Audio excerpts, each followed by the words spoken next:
a la señora presidenta de la Argentina, doña Cristina Fernández de Kirchner. Tiene usted la palabra. Gracias, señor presidente, señor secretario general, señor presidente de la República de Honduras, de la República del Paraguay, señoras y señores delegados. La verdad es que si alguien me hubiera dicho hace apenas 15 días que iba a estar aquí sentada en la OEA rechazando un golpe militar, realmente hubiera dicho que era producto de la fantasía, era producto de algún delirio, era producto de algún trasnochado. Sobre todo teniendo en cuenta que la restauración democrática en la América Latina es un logro que costó demasiado en términos de vidas humanas, en términos de tragedias económicas y sociales. Pero por sobre todas las cosas, porque además de esa restauración democrática, comenzaron también a imperar en la región, sobre todo en los últimos tiempos, a partir también del cambio de la administración en este país, Estados Unidos de Norteamérica. Comenzaron a cambiar las cosas. Hace apenas 2 meses estuvimos en Trinidad y Tobago, en la quinta cumbre de las Américas.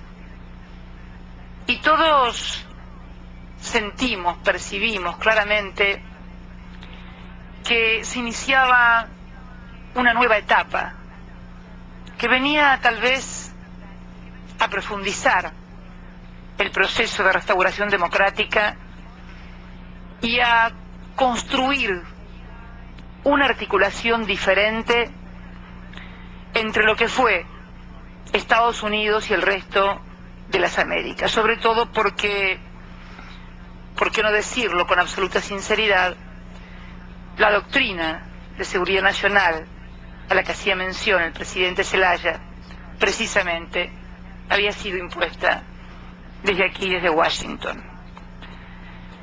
Veo a José Miguel Insulza, que es el secretario general de la Organización de Estados Americanos, pero además es chileno.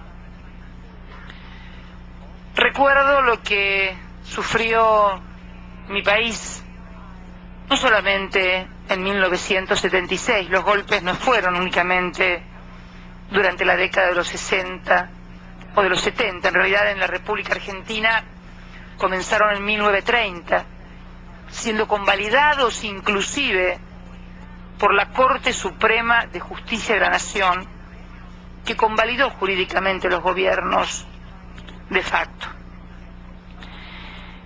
Creíamos entonces que estábamos ante una nueva etapa que además, en este mismo ámbito, la OEA, en su país, presidente Zelaya, había también cumplido otro hito histórico hace muy poco tiempo, que fue precisamente dejar sin efecto la sanción contra la hermana República de Cuba. Y entonces de repente esto, el retorno de los golpes militares. Sé que hay una discusión que muchas veces uno puede leer en las páginas de los diarios, entre politólogos, analistas, si se cuenta con mucho apoyo, poco apoyo, quién tiene más apoyo, si los golpistas o los destituidos. Creo que es no entender claramente qué es el concepto de la democracia y además no entender lo que fue la historia de los golpes militares en la América Latina. En la América Latina los golpes fueron militares, pero en realidad sustentados también, muchas veces, por amplios segmentos de la población. En 1955, en mi país, cuando se derrocó a Perón, la Plaza de Mayo estaba llena de gente, repleta. apoyando el golpe. Recuerdo que hace muy poco tiempo la presidenta de Abuelas de Plaza de Mayo recordó que ella también había estado en esa plaza porque era antiperonista, apoyando el golpe. Décadas más tarde desaparecía su hija y todavía no ha encontrado a su nieto.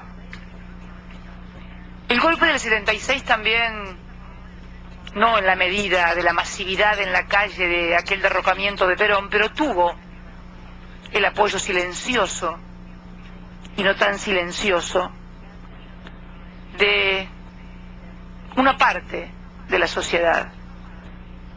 Otra madre de Plaza de Mayo, de línea fundadora, Tati Almeida, relata muchas veces que ella estuvo de acuerdo con ese golpe y que estaba contenta. Meses después desaparecía su hijo. ¿Qué quiero decir con esto? Que la discusión acerca de si se tiene mayoría o minoría a favor de los golpistas o de los no golpistas es no entender cuál es el verdadero problema y cuál es la verdadera dimensión y el verdadero concepto de la aplicación democrática en nuestras sociedades. Que no es solamente el respeto a la voluntad popular, sino también fundamentalmente a la organización sistémica de la sociedad expresada en sus constituciones. Y realmente he leído atentamente la Constitución hondureña y en ninguno de sus 375 artículos se menciona la posibilidad de que las Fuerzas Armadas secuestren a su presidente y lo coloquen en un país extranjero. Por lo tanto, todas las discusiones acerca de acciones que ese presidente pudo haber cometido, si hay mayoría o minoría a favor de uno o del otro, en realidad es no entender la verdadera dimensión del problema y es esconder, es tal vez enmascarar la verdadera problemática, que es la necesidad de atenerse a la legalidad, que es el instrumento que permite organizarse y convivir a una sociedad. Yo creo sinceramente que esa madrugada en que lo secuestraron a usted, presidente, secuestraban algo más que a un presidente. Estaban secuestrando la restauración democrática en América Latina. Y yo no he venido aquí a apoyar a una persona o a un presidente.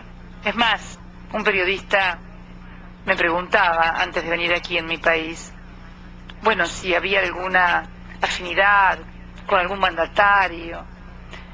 Y yo le decía que en realidad el presidente Zelaya era un dirigente del Partido Liberal, era un poderoso ganadero, en realidad poco tenía que ver con mi historia política, pero que esto no tenía absolutamente nada que ver con lo que yo venía a hacer hoy aquí, y que era reafirmar la necesidad imperiosa de que este ámbito, que es el que agrupa a todos los estados americanos, no solamente aplique el artículo 21 de la Carta Democrática, sino que, como ese mismo artículo 21 lo indica, realice todas las acciones diplomáticas tendientes a restituir al gobierno ilegítimamente depuesto.